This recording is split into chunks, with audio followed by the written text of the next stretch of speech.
खबरों का सिलसिला शुरू करते हैं। शिवराज कैबिनेट की बैठक खत्म हो चुकी है और इस दौरान कई अहम प्रस्तावों को मंजूरी मिली है।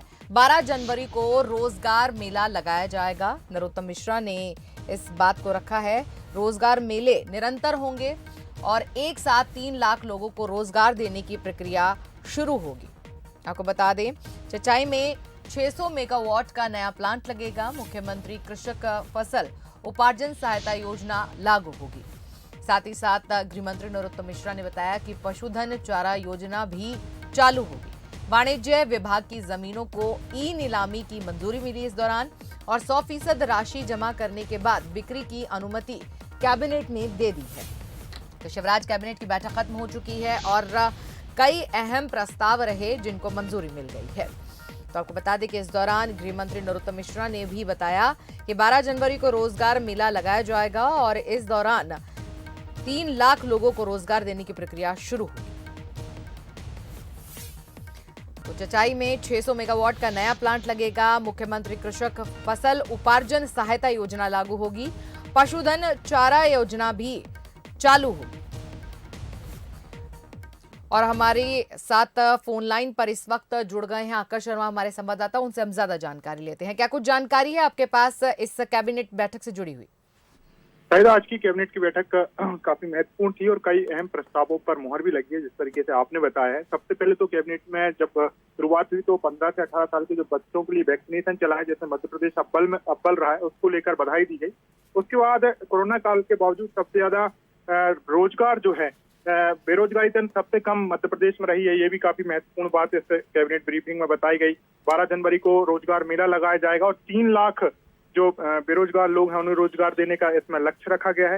ये एक बड़ा फैसला है। और दूसरा, चचाई में 600 मेगावाट का नया प्लांट लगाया जाएगा बिजली को।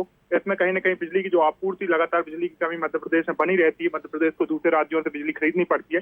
इसकी कमी को कहीं ना कहीं दूर किया जाएगा। मध्य प्रदेश में मुख्यमंत्री फसल उत्पादन सहायता योजना भी लागू आज से हो गई है। पशु चारा योजना को भी लागू कर दिया है। तो किसानों के लिए भी काफी महत्वपूर्ण आज की कैबिनेट की बैठक रही है। वाणिज्य कर विभाग की जो जमीन है, ई नीलामी के माध्यम से 100% जमा राशि करने के बाद बिक्री की अनुमति भी दे दी गई है। तो वाणिज्य कर विभाग की जो जमीन थी, जिसको लेकर लगातार निजी कंपनियों को बेचने की बात की जा रही थी, उस पर भी मुहर लगा दी गई है। तो किसान से लेकर यदि बात करें वैक्सीनेशन, कोरोना को लेकर या फिर तमाम विषयों पर इस पर चर्चा की गई है और कई अहम प्रस्तावों पर मुहर लगाई गई है। कहीं न कहीं मध्य प्रदेश को आत्मनिर्भर बनाने की आज की कैबिनेट की बैठक काफी महत्वपूर्ण मानी जा रही है।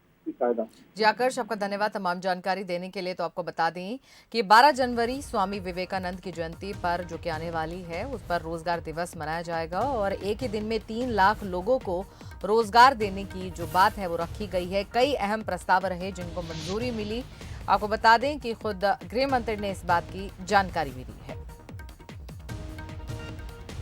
तो चचाई में 600 मेगावाट का नया प्लांट लगेगा। मुख्यमंत्री कृषक फसल उपार्जन सहायता योजना भी लागू होगी और पशुधन चारा योजना भी लागू होगी। नरोत्तम मिश्रा ने तमाम बातें कही। आपको बता दें कि मुख्यमंत्री ने कहा इस दौरान कि पीएम और सीएम स्वनिधि सहित अन्य योजनाओं में अग्रणी रहना है और मुख्यमंत्री उद्यम क्रांति योजना को भी पूरी ताकत के साथ लागू करना है। तो आपको बता दें कि अहम जो ये बैठक थी कैबिनेट की, ये हो चुकी है और इसके अंदर कई अहम प्रस्ताव रहे जिनको मंजूरी मिल गई। 12 जनवरी को स्वामी विवेकानंद की जयंती है और इस दौरान रोजगार मेला लगाया जाएगा और कम से कम 3 लाख लोग होंगे जिनको रोजगार देने की प्रक्रिया शुरू। मेले लगाए जाएंगे जिसमें तमाम मंत्री विधायक भी शामिल होंगे। मेरे साथ डॉक्टर नरोत्तम मिश्रा है, मध्य प्रदेश के गृह एवं जेल मंत्री और सरकार के प्रवक्ता भी। सर, आज बड़े महत्वपूर्ण निर्णय लिए खासकर रोजगार की दृष्टि से कैबिनेट में। आज कैबिनेट में माननीय मुख्यमंत्री जी ने बताया है कि जैसा तय किया था कि नौजवानों को रोजगार के अवसर देना, उनको संसाधन देना, तो उसके लिए बैंकों से लोन करा के प्रमाण पत्र देना हो या अन्य योजना के प्रमाण पत्र हो, तो वो 12 तारीख को माननीय मुख्यमंत्री जी सहित सभी मंत्री अपने अपने स्थानीय जिले अथवा प्रभार के जिलों में इस कार्यक्रम को करके नौजवान के हाथ में प्रमाण पत्र देंगे। अभी लगातार बैठकों का दौर भी चल रहा है। कल आपकी यहाँ भी गृह विभाग की बैठक भी हुई, जेल विभाग की बैठक भी हुई। तो क्या ये माना जाए कि इसमें 23 भी नजर आ रहा है, 22 के साथ 23 भी, और बहुत समीक्षात्मक तरीके से आज भी बैठकें हो रही हैं? चुनाव को ध्यान में रख के भारतीय जनता पार्टी कभी काम नहीं करती, सदैव चलती रहती है वो।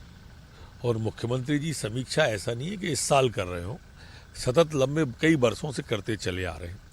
चूंकि आज सामने बजट आने वाला है, बजटीय सत्र आने वाला है, और हमारे विभाग की गति को और तीव्रता हम कैसे लाएं, धरातल पर जमीन पर काम और कैसे हम तेजी से करें।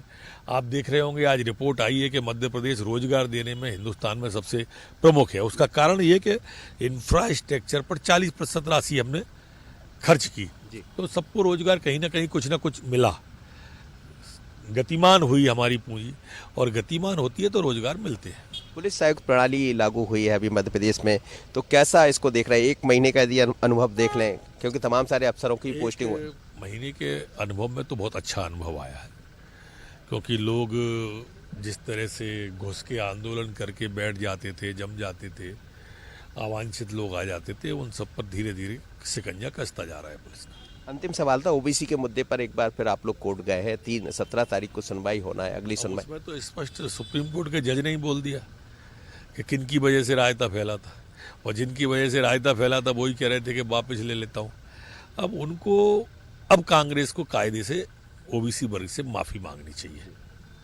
तो ये थे डॉक्टर नरोत्तम मिश्रा, मध्य प्रदेश के गृह एवं जेल मंत्री, जो कह रहे हैं कि कांग्रेस को माफी मांगना चाहिए, लेकिन सरकार रोजगार की दृष्टि से लगातार काम कर रहे हैं, कैसे रोजगार के अवसर बढ़ाए जाए इस पर ध्यान दे रहे हैं। आशीष खरे के साथ मनोज सैनी, बंसल भोपाल।